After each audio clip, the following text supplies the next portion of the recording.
Magandang hapon mga kapatid. Tayo ay sumandaling manalangin. Samahan niyo ako. Father Almighty, we thank you for this afternoon. Thank you once again that we can listen to your word. We ask, Lord, that in this hour that we are going to meditate upon your word, that you work in our hearts. We do believe in the Holy Spirit, Lord, at kung walang banal na Spirit in inyong kikilos, ay magiging walang kabuluhan itong pagsasalita ng inyong lingkod.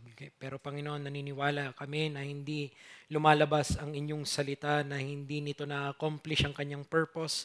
Such are the promises of your word, such is the power, and indeed we believe that. So in this hour, Lord, that we are committing ourselves into the hearing of your word, we ask na ilayo niyo po ang aming mga isipan sa mga bagay na pwedeng magnakaw, na mga pwede namin mapakinggan. Pero buong puso kaming ibigay ang aming atensyon sa inyo at ihanda ang aming mga sariling tanggapin ang gusto niyo pong matutunan namin, Panginoon. Panginoon, alam namin ang aming mga kahinaan. Tulungan niyo kami sa mga kahinaan na ito. Father, you know your servant is weak, but Lord, I want to do well. Please, Lord, may it please you to make your word glorious through your weak and frail na servant, na katulad ko, Panginoon. May you be glorified, Lord. Once again, we give ourselves to your word. Please, Lord, give your word to us. In Christ's name we pray these things. Amen. Habang pinamimigay yung handouts, Acts chapter 2, ang ating continuation sa series natin sa Acts. Ang text na naitalaga sa akin ay verses 37 to 41. Pero gusto ko basahin natin yung mga previous na verses before yung passage natin. So let's go to our scripture, Acts chapter 2. Let's start reading verse 22. There is a purpose for that. It will be clear upon the preaching. Pero let's read it for now. Follow me with your eyes. Okay naman lakasan ko ng todo yung boses ko, guys, kasi it's hard for me to modulate kasi para akong nauubo o hindi. So lakasan ko na lang. Ganyan. Okay lang? Hindi po ako galit. Huwag niyo po kung isipin yun. No? Acts chapter 2, verse 22. Men of Israel, hear these words. Jesus of Nazareth, a man attested to you by God with mighty works and wonders and signs that God did through him in your midst, as you yourselves know. This Jesus, delivered up according to the definite plan and foreknowledge of God, you crucified and killed by the hands of lawless men. God raised him up, losing the pangs of death, because it was not possible for him to be held by it. For David says concerning him, I saw the Lord always before me, for he is at my right hand, that I may not be shaken. Therefore my heart was glad and my tongue rejoiced. My flesh also will dwell in hope, for you will not abandon my soul to Hades, and let your Holy One see corruption. You have made known to me the paths of life. You will make me full of gladness with your presence.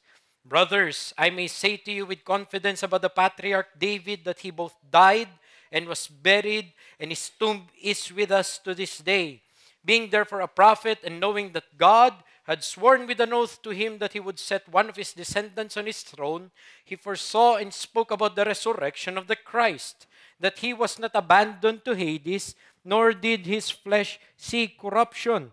This Jesus God raised up, and of that we all are witnesses. Being therefore exalted at the right hand of God, and having received from the Father the promise of the Holy Spirit, he has poured out this, that you yourself are seeing and hearing.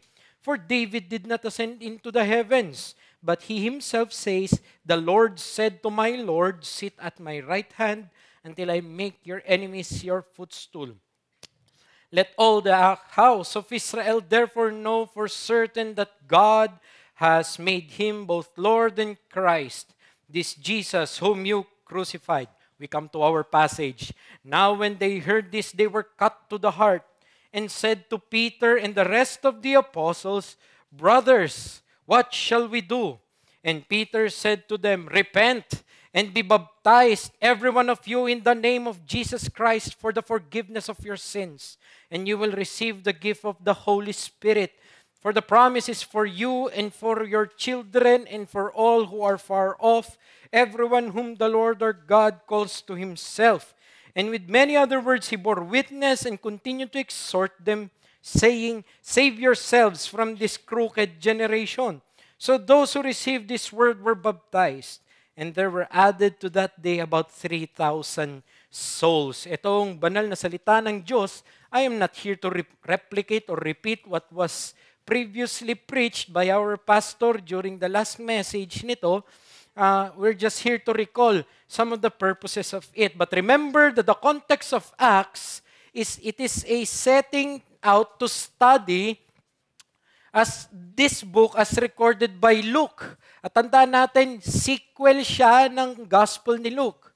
Tandaan natin, the purpose of Acts is to show how Christ's church expanded throughout the known world at that time through the ministrations of His apostles. Last few messages, gusto kong i-recap natin sa ating mabuting deacon, si Deacon John, in-expound niya sa dalawang mensahe on the special event that signals the beginning of the church. That is the Pentecost, as the event of outpouring of the Spirit. May dalawa tayong mensahe, refer to that in our YouTube channel kung hindi nyo maalala, but he did a great job in expounding to us what happens when the outpouring of the Spirit is given to His people.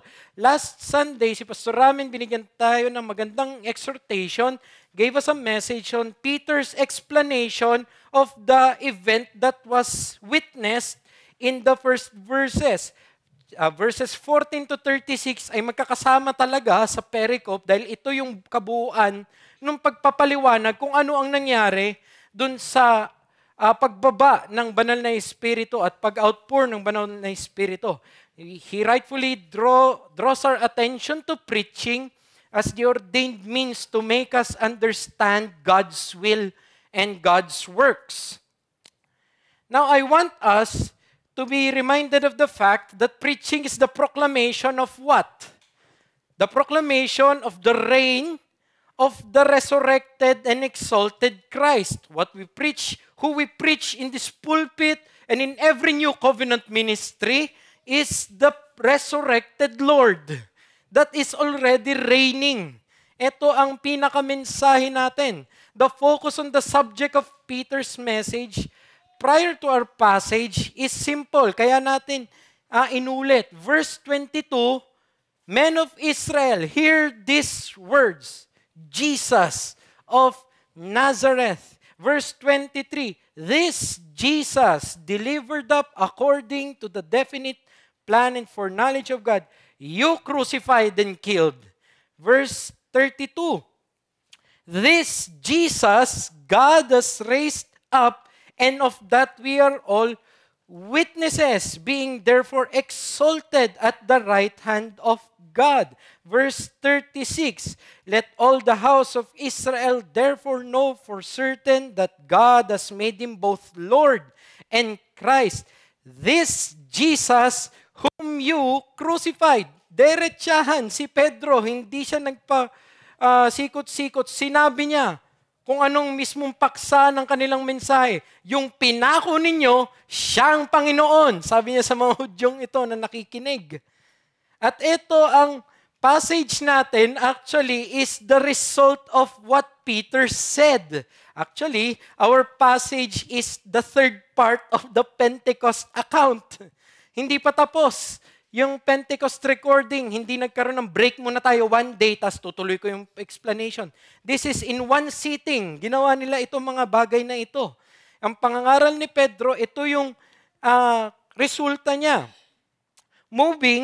The movement of the text is from the what, which Deacon John preached, the Pentecost, what, ano nangyari, at the why, what Pastor preached, kung bakit nangyari ang mga ito. Now, the movement of the text is from what to the why to the question of now what. Ngayon, ano na? Ang gagawin natin dahil totoo pala ang mga bagay na ito. The result of Peter's explanation to the event is instructive. They were cut to the heart. Alam nyo ba that these words, cut to the heart, this is an expression exclusive to this in the New Testament. Hindi na ginamit ulit ito. Gumamit si Pedro ng isang exclusive na termino na parang sinasabi niya, nabagabag yung kalooban ng mga nakapakinig, natamaan. In the words of a famous Tagalog pop song, sinaksak mo ang puso ko. Yun talaga yun. Nasaksak ang kanilang mga puso. Ito yung, sa words natin, tinamaan sila. Sinadya ni Pedro, kayo. Hindi po ako si Pedro, kaya hindi ko gagayahin yun na ikaw. Gagawin kita mamaya. Hindi po. Pero si Pedro, apostol, sinabi niya sa mga nakikinig, ito ang ginawa nyo sa Panginoon ng lahat. At sila ay natamaan. Nasaksak ang kanilang mga puso. Their hearts were pierced. Yun ang sinasabi ng text. In other words, this is what the gospel does to the sinner's hearts. When they understand the message, it becomes heart-piercing. Tumatagos. Yun yung title natin, The Call of the Heart-Piercing Gospel. This gospel should pierce the sinner's hearts not into feeling good about himself. That's not the gospel. This is not a feel-good gospel. This is a gospel that you're a sinner in need of a rescue. And it should give you the sense that your sinfulness is what causes your demise. Ikaw ay isang makasalanan sa istorya ng Ebanghelyo, hindi po ikaw ang bida. Ikaw yung makulit na kontrabidang ninanais na maligtas. Ikaw yung target ng rescue, hindi. You're not Superman in the story. You're the one being rescued. You're the enemy na lumangoy sa kasalanan. And this is what the gospel should do to the sinner's heart kapag naunawaan nila ito. The sinner's heart into realizing that the one he is sinning against is not just your neighbor. It's not just your wife, your children, or your covenant community. Kanino ka nagkakasala? Hindi sa barangay ordinansya ng inyong barangay. Nagkakasala ka ultimately to the one who is reigning over all. Do you see the gravity of what Peter is saying here? Nagkasala kayo, hindi sa amin. Sa kapwa nyo tao. Nagkasala kayo at kailangan nyo ng kaligtasan mula sa mga kasalanan nyo dahil nagkasala kayo sa Panginoon ng lahat. Ang kataas-taasan. The gravity of your sin is equivalent to the one you offended. Kung sa akin ka lang nagkasala, madali lang patawarin. Madali lang ang kabayaran. Pero paano kung nagkasala ka sa isang eternal na banal na matuwid na Diyos? The judge of all. Your culpability increases exponentially into eternity. That gives you the sense of despair. Tama. Yun nangyari sa mga nakikinig. Now, what should we do? Ngayon, paano na tayo? What we need to realize is the one you're sinning against is the exalted Lord. What the passage means to record for us here is this.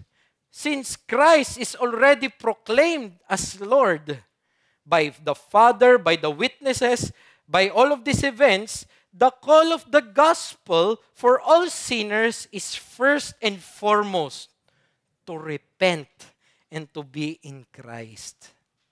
That's the lesson. Because Jesus is reigning over all, the call of the gospel will remain the same for everyone.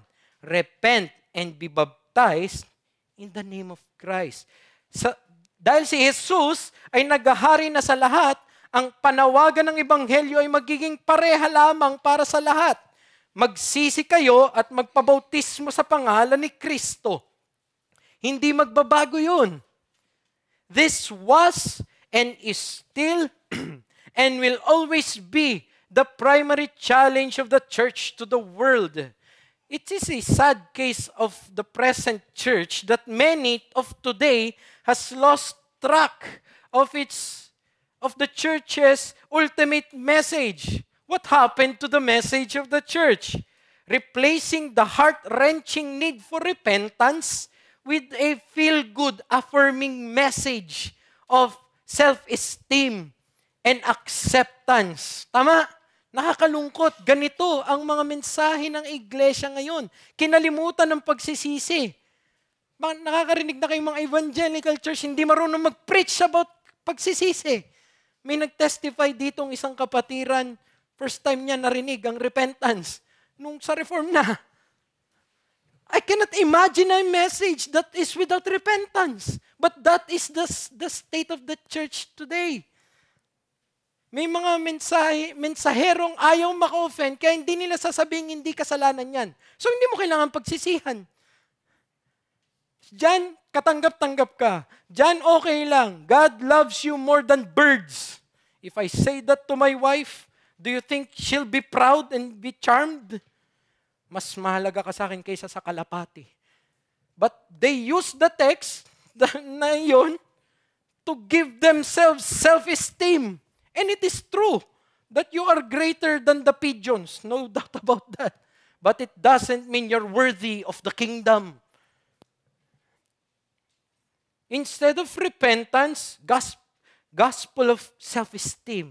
Instead of securing a turning away from sins, what do? These churches, they induce them to turn from their personal poverty or the demons of their sickness.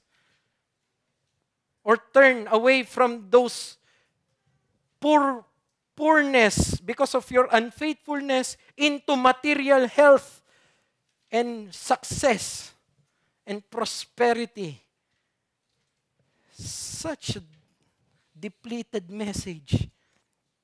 Instead of the public allegiance to baptism, what is the message of many churches? They prefer to focus on the pledges of offerings and fundraisings. Ito ang dapat mong i-commit. Well, I tell you, your first commitment is to be baptized. Yun ang dapat ipaglalaban mo. May God have mercy on His erring church. Baba na kaya ako, parang na-preach ko na yung lahat ng sasabihin ko. But the faithful church of Christ will remain insistent on the apostolic message, repent and be baptized. This is the insistent message dapat ng iglesia. Magsisi ka at magpabautismo. Sinasadya kong sabihin yun. Hindi lang magsisi ka at magpabautismo. According to Peter, let's ask the question, what is the response of those convicted of who Christ is? As you see in your notes, there are 3 points na kailangan nating tahakin ngayong hapon na ito. Kaya mamayang gabi, pag uwi ninyo, huwag kayo magalit sa akin. Sinabi ng gabi matatapos no? First point, there is this. The message of Peter to those who are convicted of who Christ is this. Basic. Change your life. Baguhin mo buhay mo. Verse 37 and 38. Let's read it again. We're gonna go through many passages this afternoon. Please bear with me and open your Bibles. Verse 37. Now when they heard this, they were cut to the heart and said to Peter and the rest of the apostles, brothers, what shall we do? And Peter said, verse 38, Peter said to them, repent and be baptized, every one of you, in the name of Jesus Christ for the forgiveness of your sins, and you will receive the gift of the Holy Spirit. The observation is in his message, Peter makes repentance the first imperative and key response of sinners. Ang haba ng mensahe ni Pedro, isa lang ang imperative dun sa mahabang mensaheng yon. It's here. Makinig kayo. Yun pa lang ang inutos niya. Sa mga unang verses, basahin ninyo, walang imperative doon. Pagdating dito, ito talaga yung application. Ito ang kailangan nyong gawin. This is what you need to do. If Christ is Lord of all, then all men should repent.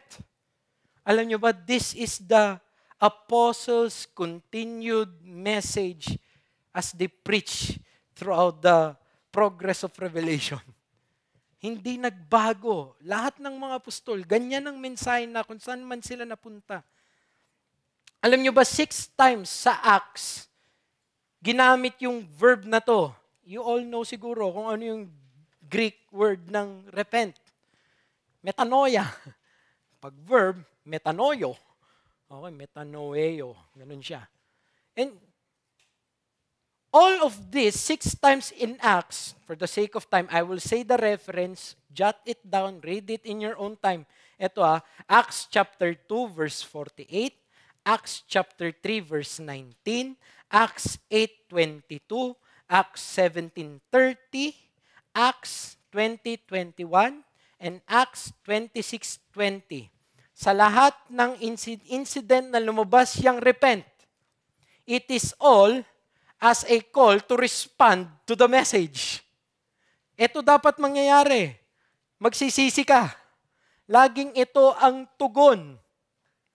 Now this word, metanoio in Greek, some think that metanoia is just the Greek sense ang ginagamit ni Luke. Greek naman talaga ang gamit ni Luke dito. Pero the Greek usus loquendi, yung pagkagamit ng lingwahe. At ang pagkagamit ng lingwahe is this, ang metanoio is change of mind. Nagbago ang pananaw. Kung dati kang maka-Lakers, ngayon maka-Cavaliers ka, basically, metanoio yun. And some people think that's equivalent to repentance. I have heard the preacher, I was warned not to flabbergast names, but I heard a preacher preaching, this is the message, sa isang cable channel sa Singapore na preacher.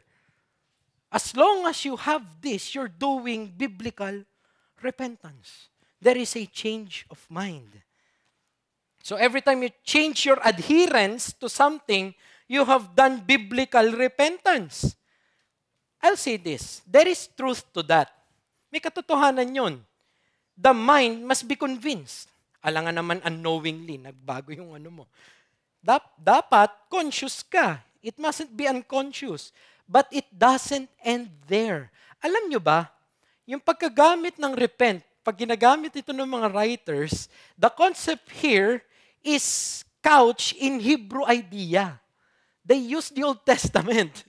At yung Old Testament na pagkagamit ng repentance is not just a change of mind. It is a change of direction. Nakukuha nyo, hindi lang nagbagong isip, nagbago yung landasin. Hindi lang nagbago yung pananaw. Dati, okay lang sa'yo mga lunya. Ngayon, nakikita mo na, nga, medyo masama. Hindi. Ang repentance, hindi na yan mga ngalunya. Yun ang repentance.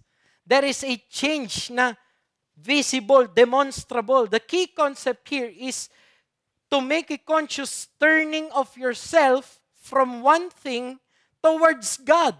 Yun ang repentance. From this orientation and direction to God and to the direction of what God wants. And Christ. It indicates a change of direction. This is what Christ actually taught them. Turn your Bibles to Luke chapter 24. Same author. Bago nagkaroon ng prequel, ito yung isa sa mga huling sinabi. Luke chapter 24 verses 44 to 49. Then he said to them, "These are my words that I spoke to you while I was still with you, that everything written about me in the law of Moses and the prophets and the Psalms must be fulfilled." What is that? That's the Old Testament. Tama? Then he opened their minds to understand the scriptures and said to them, "Thus it is written that the Christ should suffer and on the third day rise from the dead, and that repentance and forgiveness of sins should be proclaimed in His name to all nations, beginning from Jerusalem. You are witnesses of these things. And behold, I am sending the promise of my Father upon you, but stay in the city until you are clothed with power from on high." Yun yung Pentecost. Pero dun pa lang, sinabihan na sila ni Christ. Ito ang inyong mensahe. It must be proclaimed. Repentance. Repentance as it was said in the law and in the prophets and in the Psalms. It's a change of direction. In other words, according to the apostles, to repent is to change the very direction of your life. Principle. The true repentance is not just being mentally persuaded of what is right and wrong.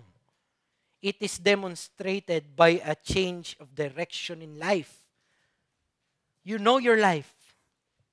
You know what you are characterized by with sin before your conversion. My question is this: are you still living in that?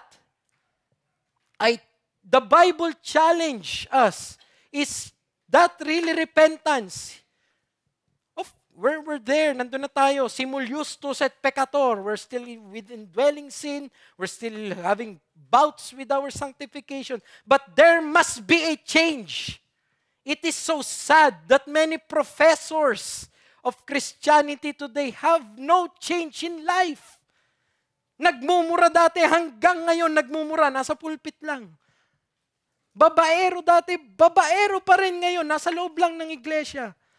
Manggagamit dati, manggagamit pa rin hanggang ngayon, nasa loob lang ng iglesia.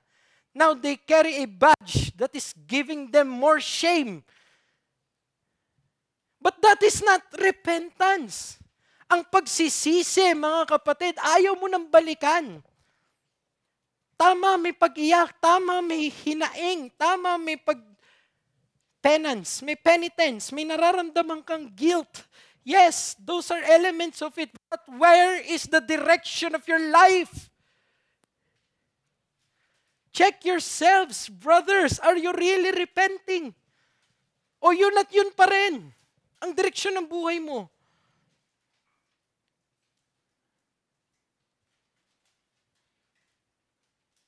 Repent, brothers. Truly repent. As Peter said, talikuran mo talaga yung kasalanan na yan. And yes, there will be pastoral and covenant community-wise na edification. Yes, it's a struggle, but I hope your general direction is ayaw mo. Parang Romans 7. Ganun dapat ang kasalanan. Ayoko talaga to eh. Ang problema, hindi. Nag-pray na ako eh. Saved na ako. Actually, may pangako pa nga na basta i-confess ko. Okay lang eh. So gawin ko muna. Sayang naman. Minsan lang to. That's not repentance. Brothers, what have we done with what is glorious in the New Testament? When the apostles said repent, they were expecting a change in the people. Have you demonstrated that change? I'm not trying to be legalistic here. Ang tawag dito theologically is definitive sanctification. Meron nangyari. Meron nagbago. Yes, progressing yan. Sometimes matatapilok, pero may definite. You don't want this sin anymore. Do you have that heart? O isa ka sa maraming Kristiyano ngayon na may kalyo na ang puso. Makikinig ngayon dito, mamaya maggagamit ng kung ano man masama. Manid na. Never lose that pain, that piercing in your heart because of the conviction that you're sinning. That should happen. That's a grace. You know why? You're sinning against my Christ who died to save me from this sin. And you still want to go back to that mud. He died for you. And you say, you know how to repent? Does your biblical Christianity stop short with your mind? O natuto ka na, may catechism ka, alam mo pa siguro ang confession of faith mo about this. Or yung larger catechism na tinuturo ng repentance. Memorize mo pabaliktad. So what? Kung andito lang yan at hindi sa direksyon, it doesn't fulfill it. You're not obeying. Does it stop short with your mind or does it manifest in the changes in your life? There is that need, brothers, sisters, to have demonstrable and tangible changes that should happen in the believer's life. So Kuya Jai, bro, you mean to say I should intentionally try to be different? Yes! You're a new man. Does that mean I am not to be tempted? Christ was tempted. That's not the issue. The issue is, do you want to change? Where is your direction? And you say it's toward the cross. It's toward the coming of Christ. Show it. Pakita mo. That should be the testimony of the follower of Christ. Brethren, my prayer for my fellow Filipinos is that they may be changed. That they would have that testimony na bakit hindi ka sinasali sa mga sugalan. They know something's different with their double cards before. That should be the case.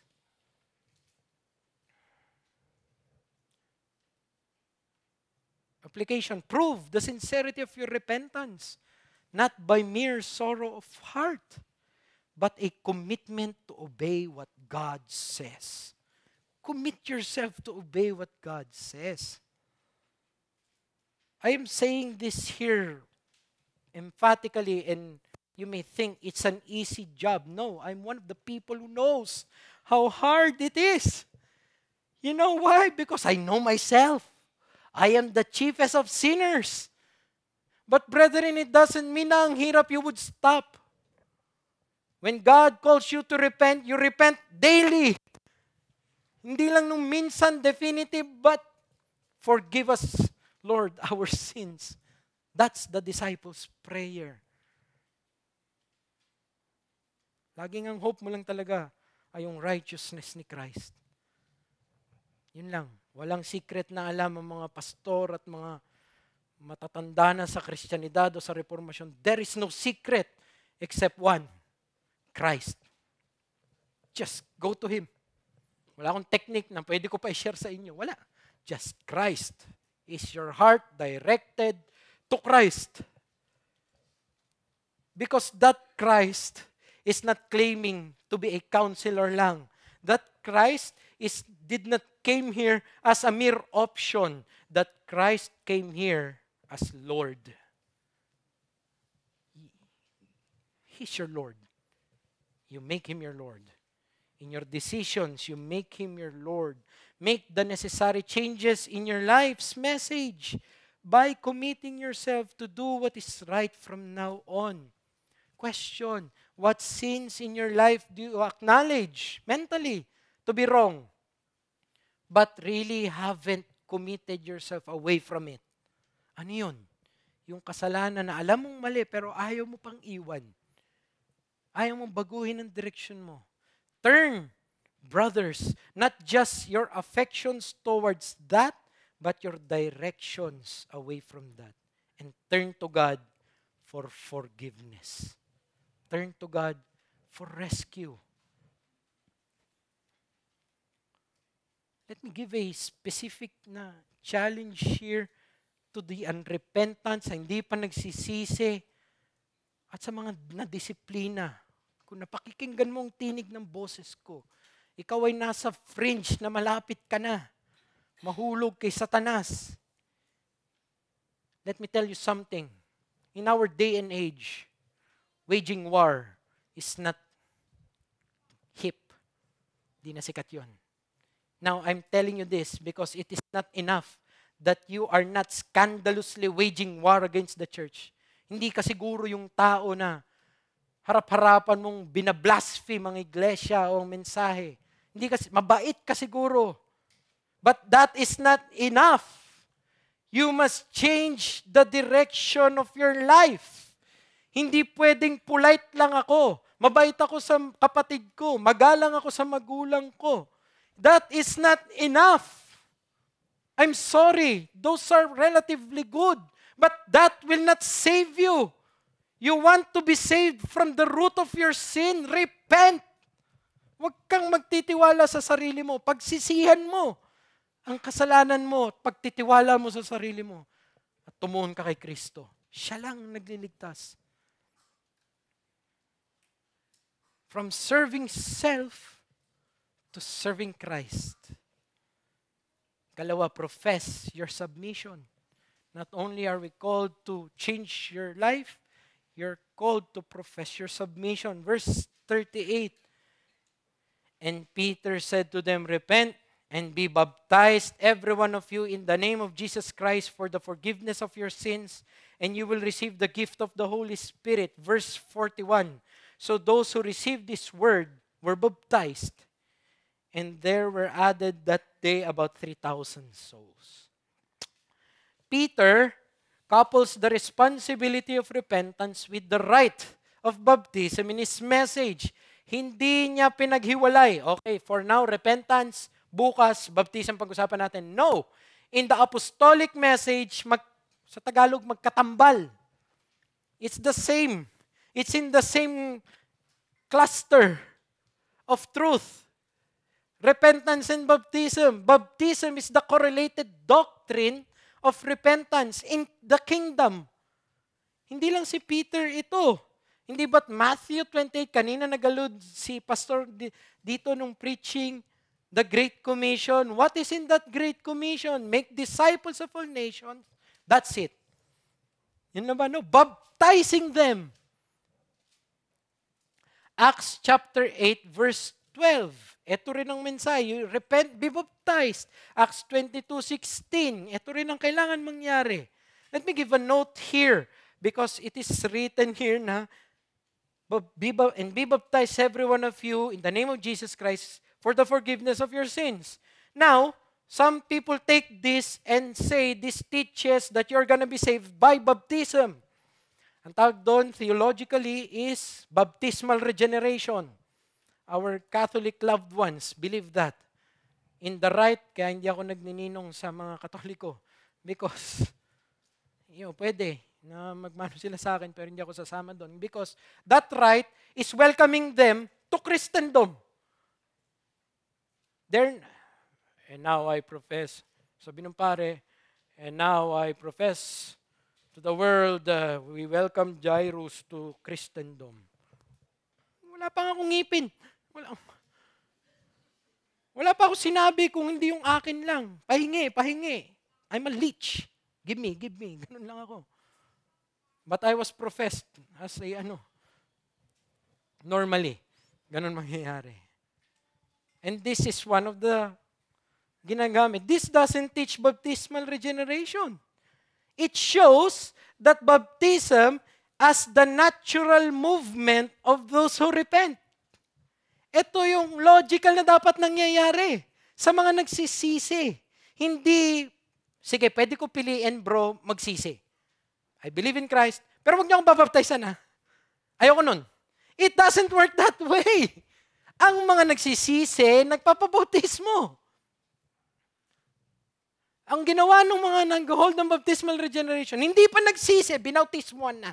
Ito naman mga evangelicals ngayon na anti-lordship salvation, pwede ka na magsisi kahit di ka muna baptizan. Hindi ganun. Ang mensahe ng bagong tipan. Sorry, kumukulit ako, pero nanggaling kasi ako sa circle na ganun eh. Pwede akong maligtas. Grade 4 pa lang ako, nag-sinner's prayer na ako, alam mo yun, tapos binigyan ako assurance. Nabaptizan ako, 15 na ako. Pwede yun. Pero all of those time, ina-assure ako nung nagturo sa akin noon na, hindi, ligtas ka. Ang tagal ko nang ligtas noon kung sakali. Hindi ko man hinanap yung church. Hindi man nagbago. Gusto ko pa rin ng burger steak lang noon sa buhay ko. Nisiksik namin magkapatid dito. Either way. Wala akong things of the Spirit noon. Wala akong pakialam sa fruits of the Spirit. I know I'm not saved, but I was given the assurance. Herein is the message na parang taliwas sa New Testament ang maraming mensahe ngayon. Pwede ka magsisi, pero dapat hindi, kahit di ka sumali sa iglesia, kahit hindi ka magpabautismo, walang ganun sa bagong tipan. This is the movement of those who repents. Why do I say this is the natural movement? Forgive me, I need to handle this. Ewan ko, ba't napupunta sa akin yung mga text na ganito sa series na? Sinadya ba to? Di, joke lang.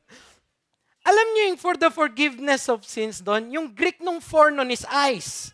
Hindi en, hindi gar. Okay? Ang eyes is a preposition of motion. Cedric just went into the room. Alvin is in the room. En yun. Dito, motion, papasok. Gumalaw, may movement. So pwede natin sabihin dito, yung Legacy Standard Bible, Naglagay siya ng footnote dito. Ang ganda ng rendition niya. Because of. Repent and be baptized, all of you, because of the forgiveness of sins. Dahil sa ginawa niyong ito, dapat dito ang papupuntahan yan. Verse 41, sinama ko dun sa homiletical point natin na ito. Because it dramatizes the motion. Ano nangyari? Verse 41. So those who received this word were baptized. Nakununuan natin, ito yung natural na nangyayari. Ito dapat. Pinapakita na sa atin dito. A better rendering of the response is this: with the view of the forgiveness of sins, be baptized in Christ. Pero alam mo, with all the theological na minsan napaatras ako sa pag-aaral ko. Parang nalus ako sa mga trees nung aking pinag-aaralan. Peter is just saying here, you cannot compartmentalize lang. Don't be lost with the compartmentalization. Repent, baptism, sequence and everything, and ganyan.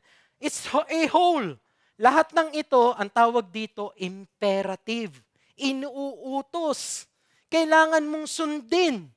Hindi siya optional. Kung paano hindi optional ang repent, be baptized is not optional. Yes, it's not also optional. It is a mandate na kailangan mong sundin from Christ. Anong nangyayari dito? What is happening? This rite, yung ritual, sabihin na lang natin ito, this ordinance, it is a rite that represents the inner reality of what takes place in the repentant. The rite was given to represent what takes place inwardly. If there is a true conversion, this is what happens to that salvation, represented by, upon your profession of faith, buried with Christ, raised with Christ. That's the rite. Inilalarawan siya. Anong nangyayari? The washing, paglilinis, and the submission.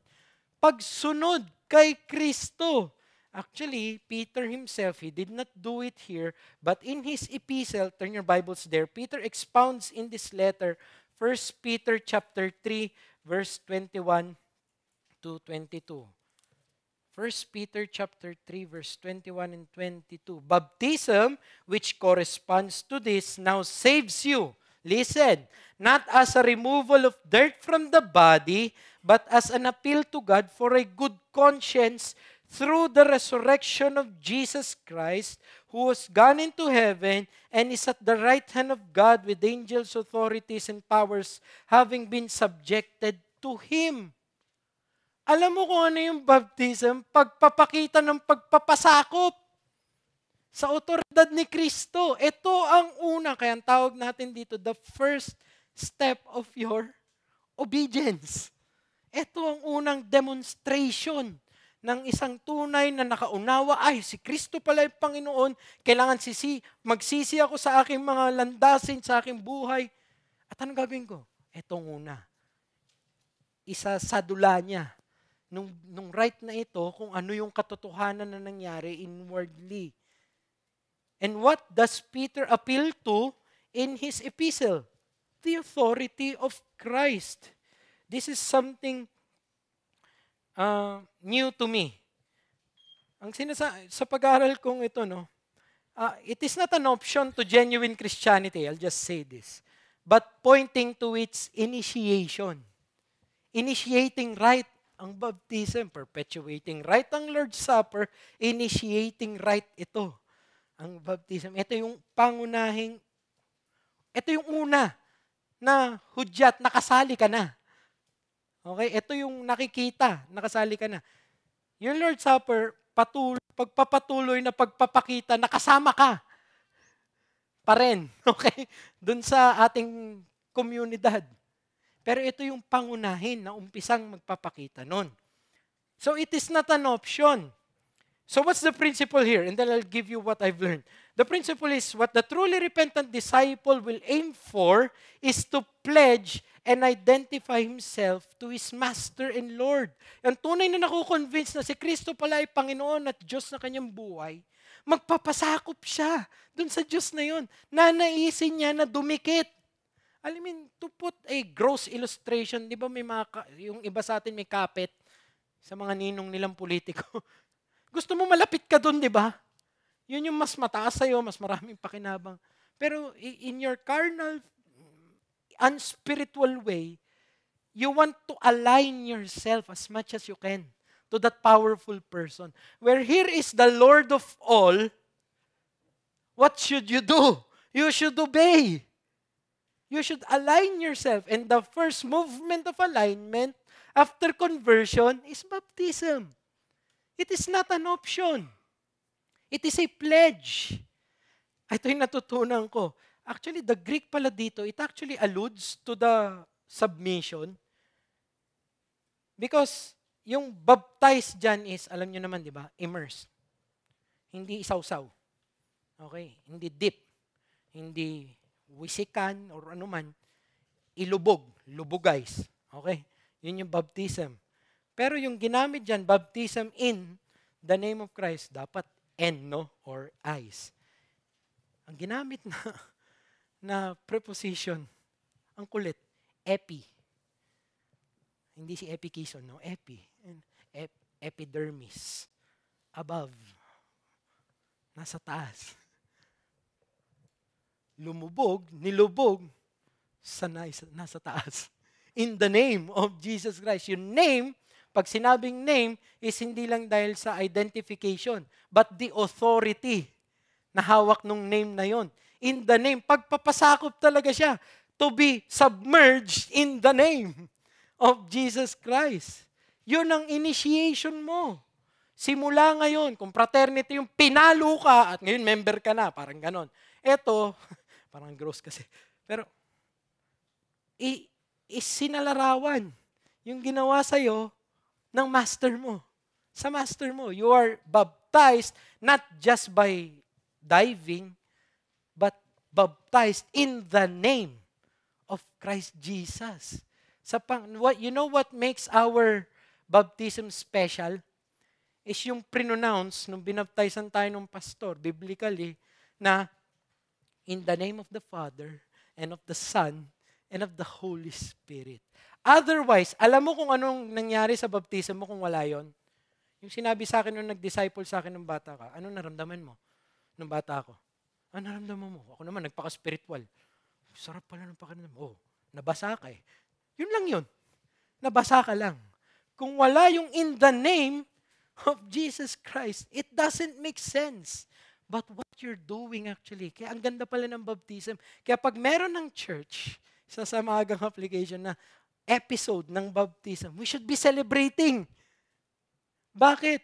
Nilalarawan. Pakita natin sa mga anak natin, nilalarawan doon kung ano yung nangyayaring katotohanan sa aming kaligtasan.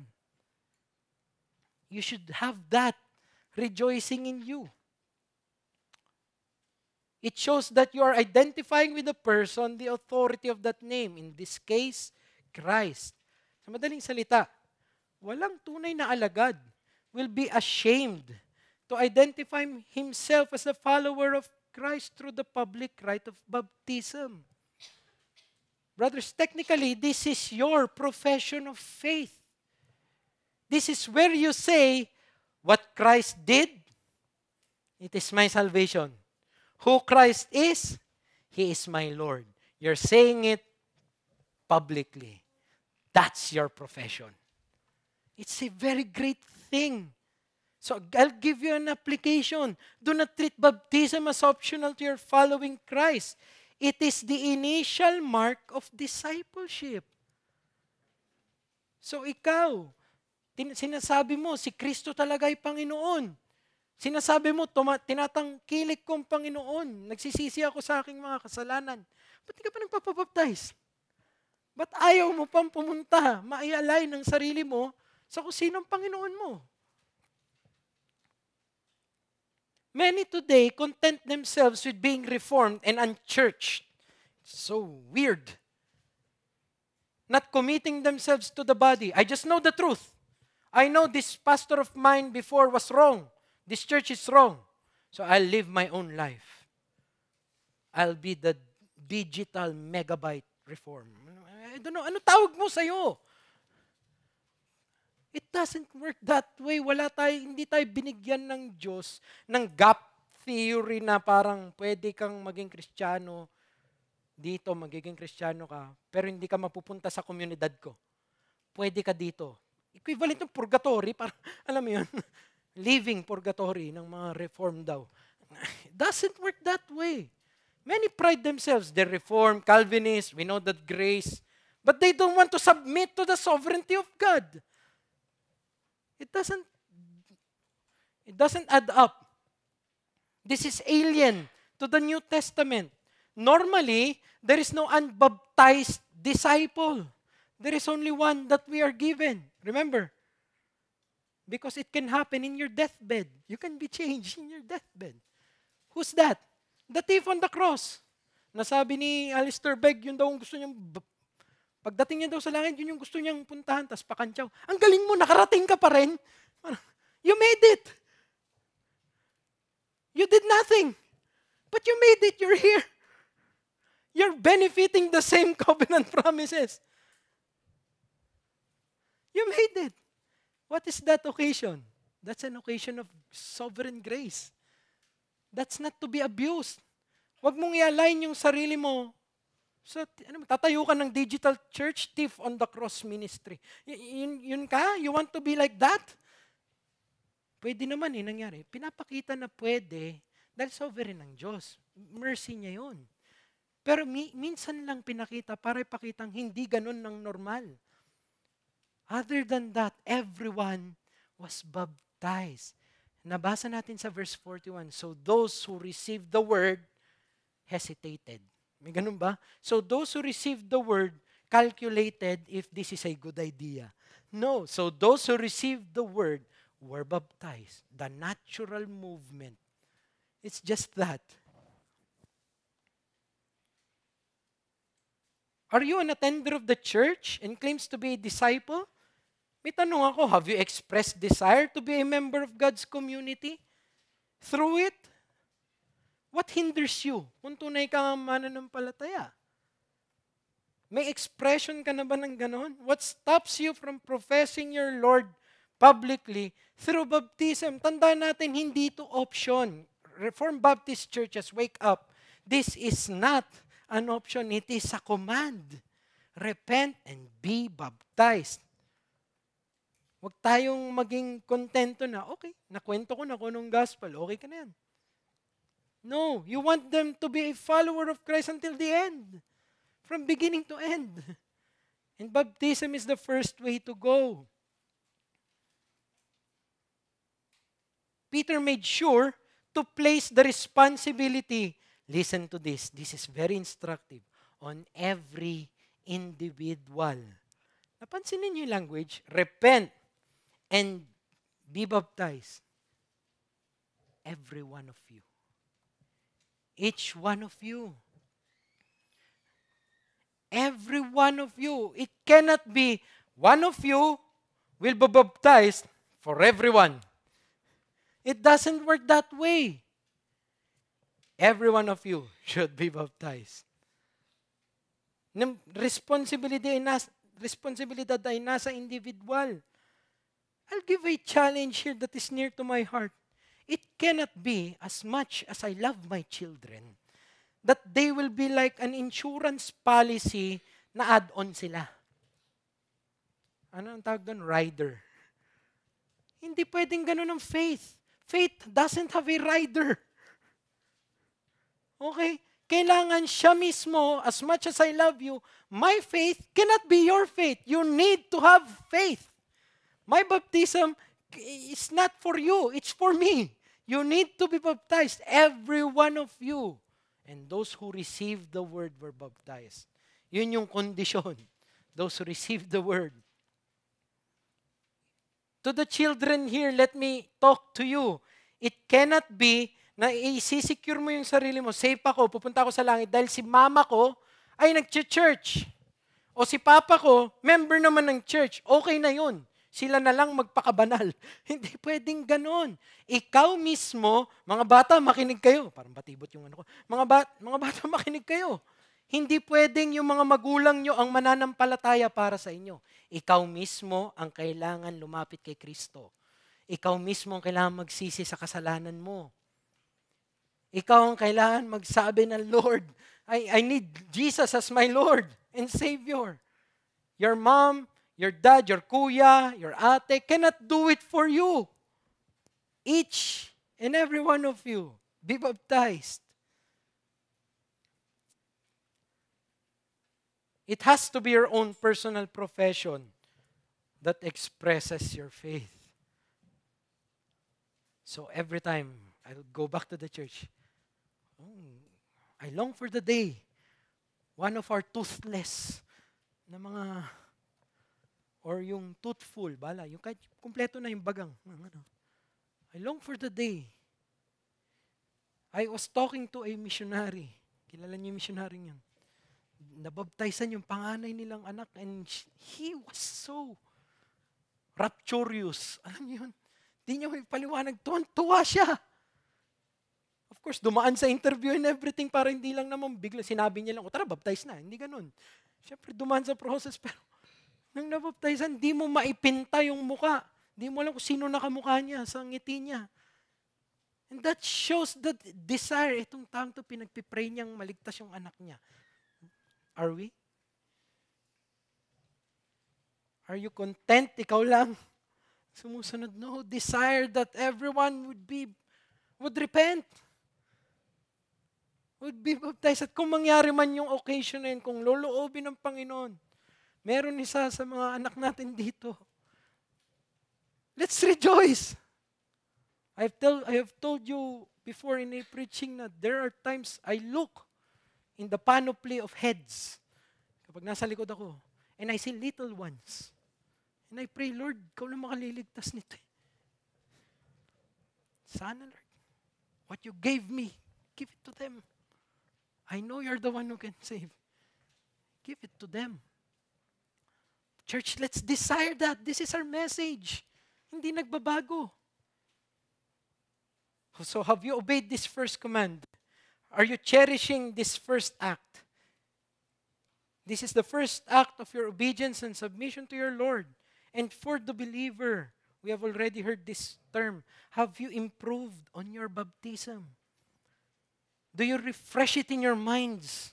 So that, refreshing your minds of the day that you profess to the world that first and foremost, I am not my last name.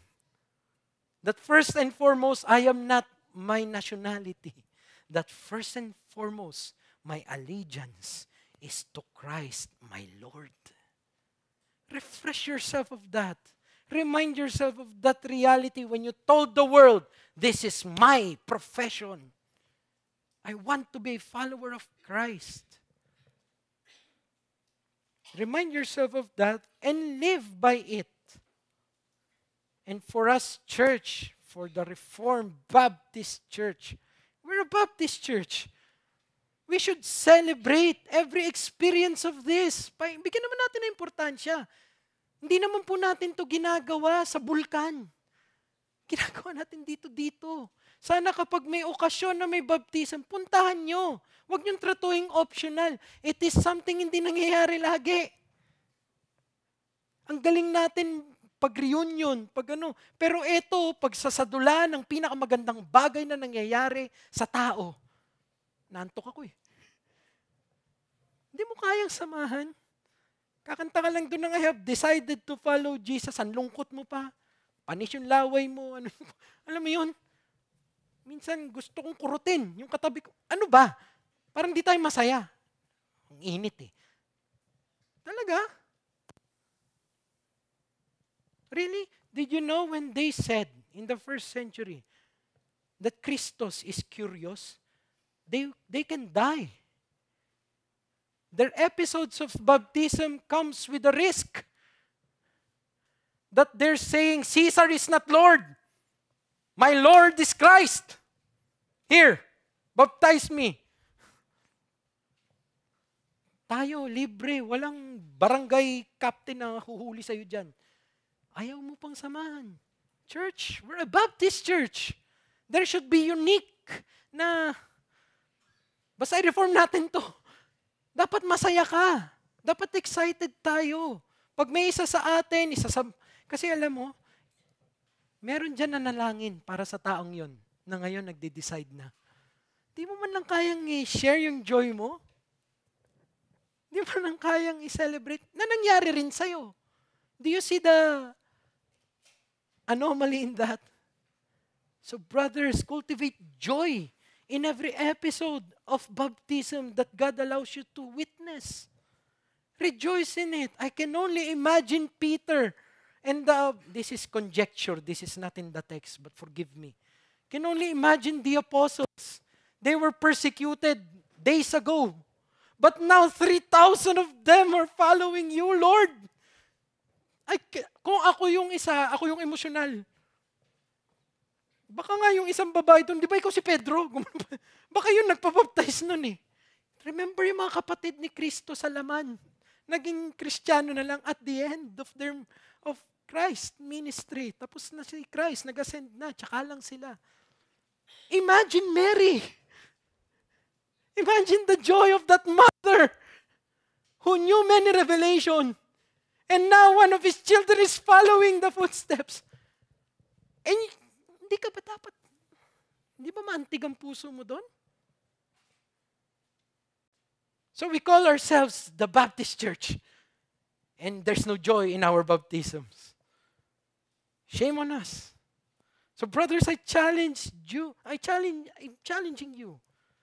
Not just for them to be saved. Desire it. But that they may follow in the footsteps of our faith. That they may obey with us. Panghuli, at madali na lang to. Pangatlong kailangan gawin, cling to God's promises. Verses 38 to 40. Repent and be baptized, every one of you, in the name of Jesus Christ, for the forgiveness of your sins, and you will receive the gift of the Holy Spirit.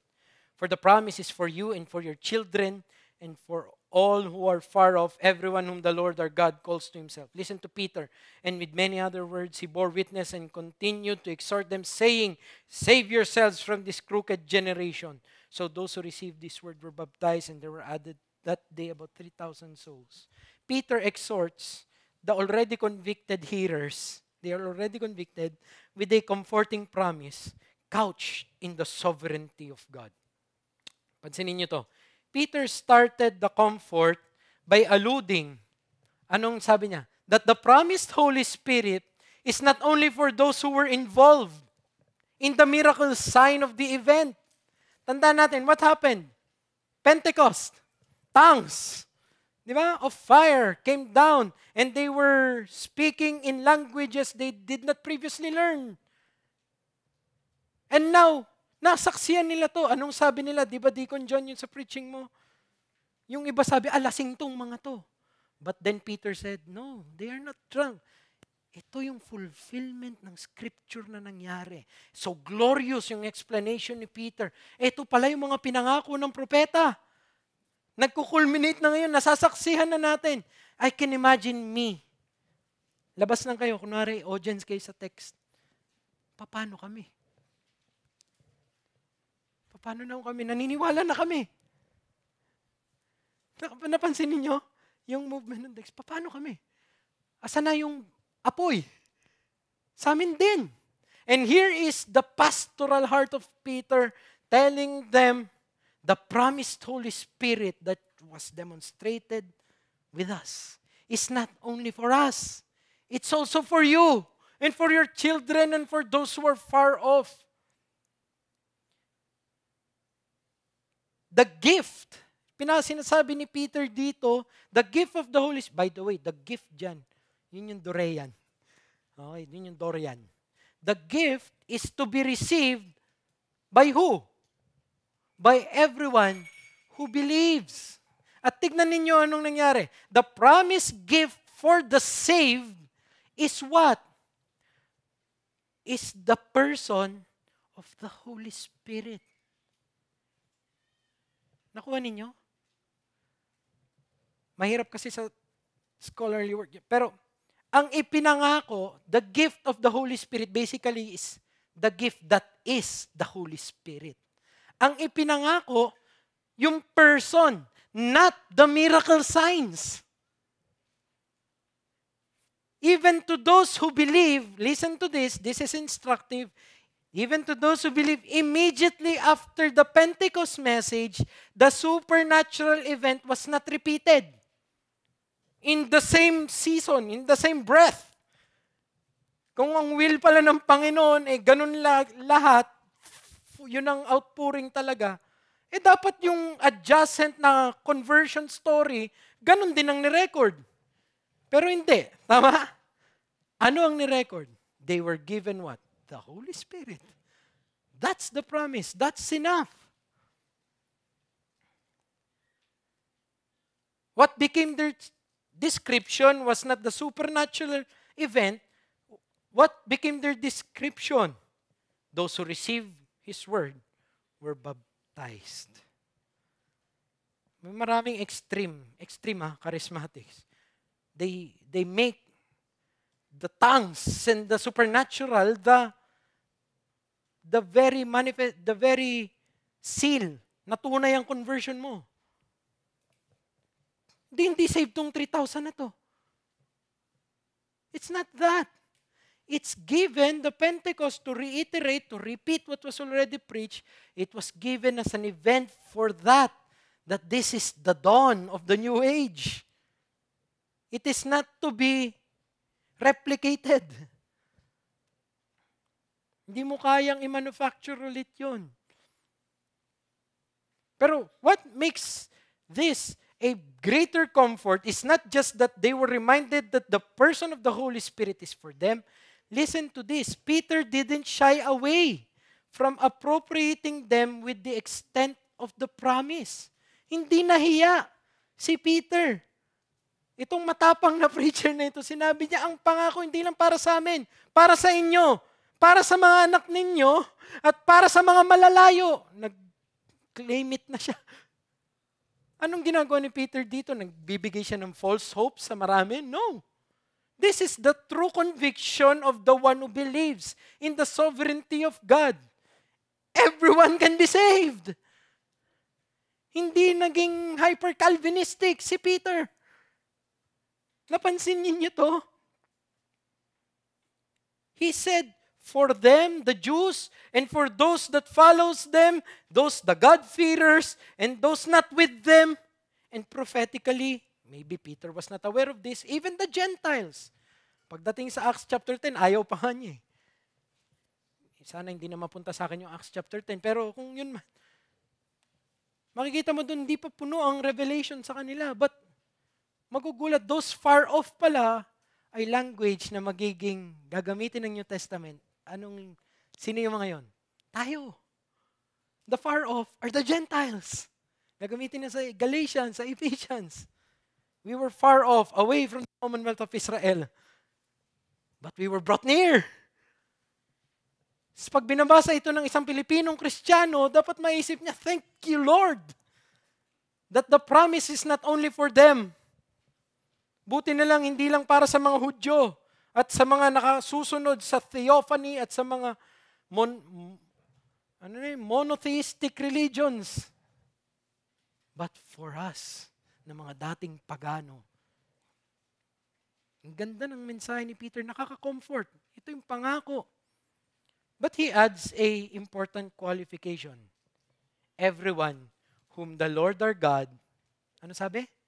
Calls to Himself. Sovereignty pa rin ng Diyos. In other words, it is still ultimately God that chooses and calls those who believe. It is still in His sovereign hands. But tignan nyo, that doesn't discourage the messenger. Tama? Tignan nyo si Peter, full of boldness. Sovereign ng Diyos sa kanya, siya ang namimili, siya ang nagtatawag.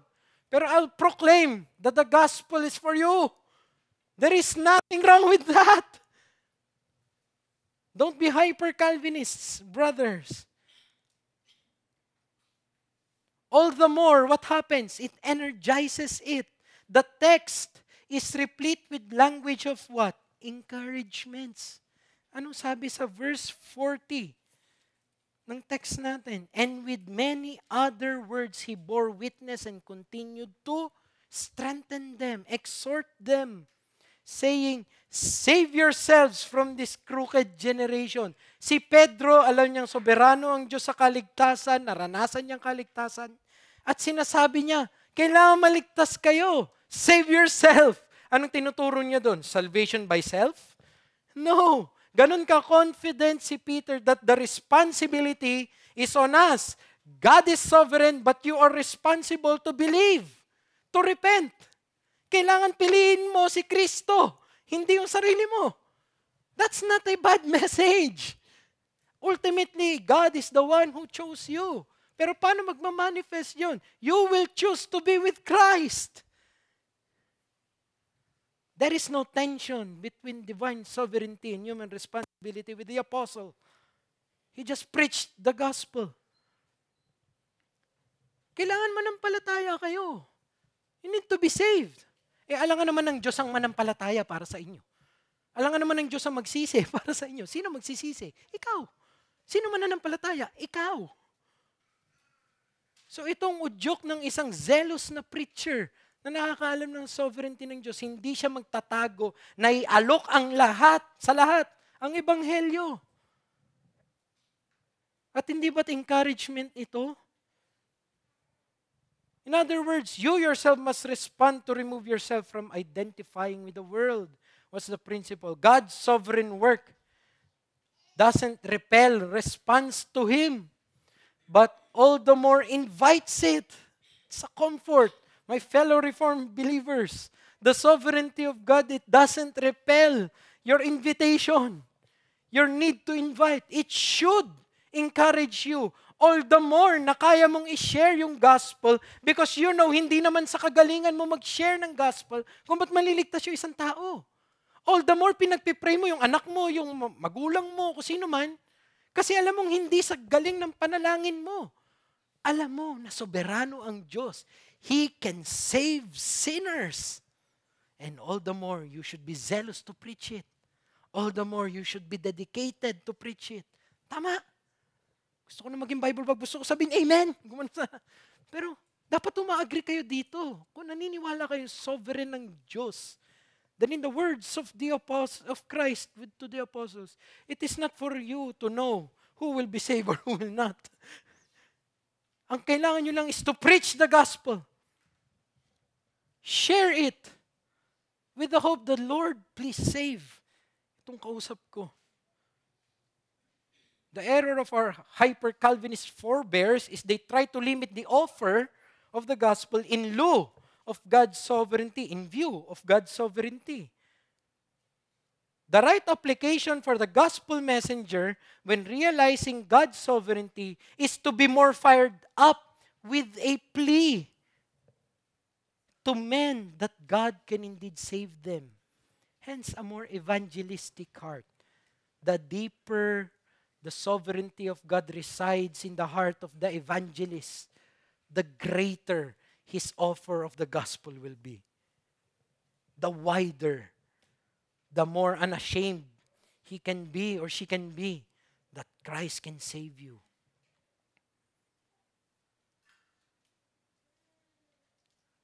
A more zealous evangelistic heart. If you read the text, it's as if Peter was pleading. Alam ko, soberano ang Diyos. Everyone whom God calls to Himself. But please, save yourself from this crooked generation. Huwag kayo sa mundo. Hindi siya nag-shy away from that. Alam nyo, this is true and sweeter even for us, disciples. Even for the struggling with His sanctification. If God already dealt with your guilt, just imagine this. If God had already dealt with the root, guilt, legal, justified na kayo, yun yung pinaka-problema ninyong di nyo masasagot. How can you be found innocent in the sight of a holy God. But God gave you that, dineclare justice. Di ba? You're innocent. The amazement of it. Yun yung hindi mo kayang gawin. Then how much more, kung yung guilt mo pala na-deal with, how much more solusyonan ng Diyos yung corruption mo? The guilt results with corruption. The guilt is dealt with. Kaya nga, one of the songs is Calvary's love. The deepest sins can't rise above Calvary's love.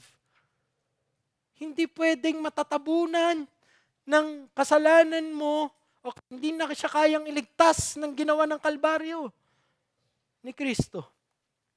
Doesn't work that way. Isn't that sweet? Isn't that something precious?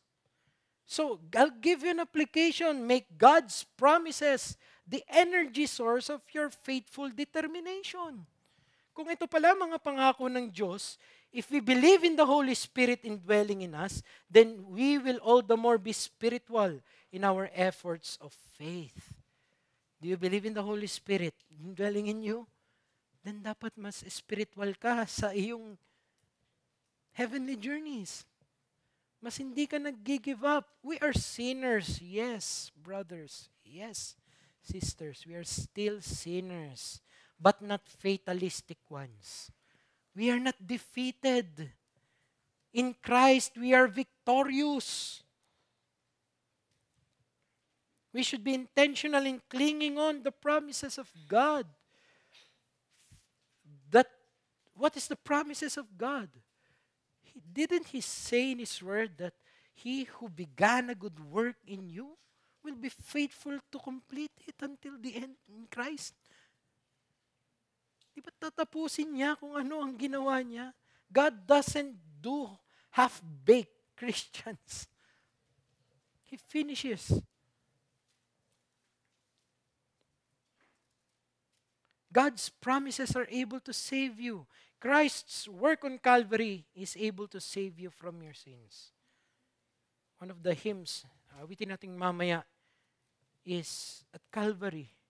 And there is that realization ng may akda. For how many years sinayang niyang buhay niya, but now he was pricked in the heart and he was changed where? At Calvary. By God's word at last, my sin I learned. Then I trembled at the law I'd spurned, till my guilty soul, imploring, turned to Calvary. It's very instructive. We should sing it with victory. Mercy there was great, and grace was free.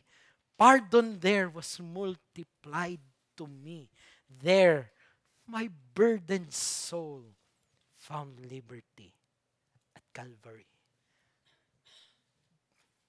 Guys, the work of Calvary still stands. It's still there. In your battle with your sin, the cross is still your victory. It's still there. Natapos na.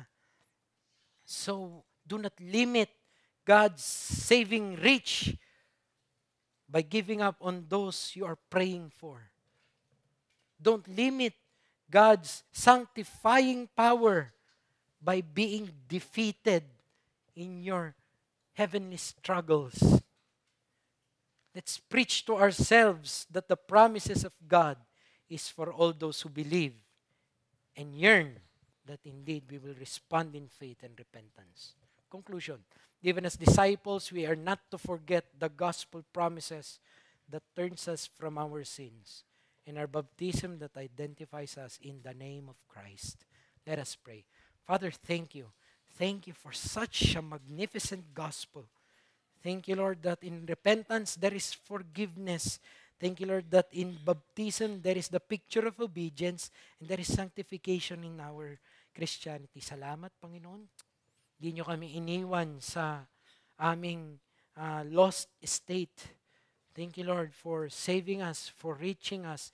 May we never doubt the power na meron po kayo to save. So save our loved ones. Save those na hindi pa nakakakilala sa inyo. Nawa, gamitin yung mensaheng ito, ang mga testimony namin, para ituro sila sa kung ano talaga ang tagumpay namin, ang kalbaryo ni Kristo at ang kanyang pagbangon muli mula sa pagkamatay. Salamat Panginoon dahil kayo ang aming tagumpay at ang ebanghelyo ninyo ang pinakapag-asa namin sa buhay. Ito ang aming dalangin sa pangalan ni Jesus.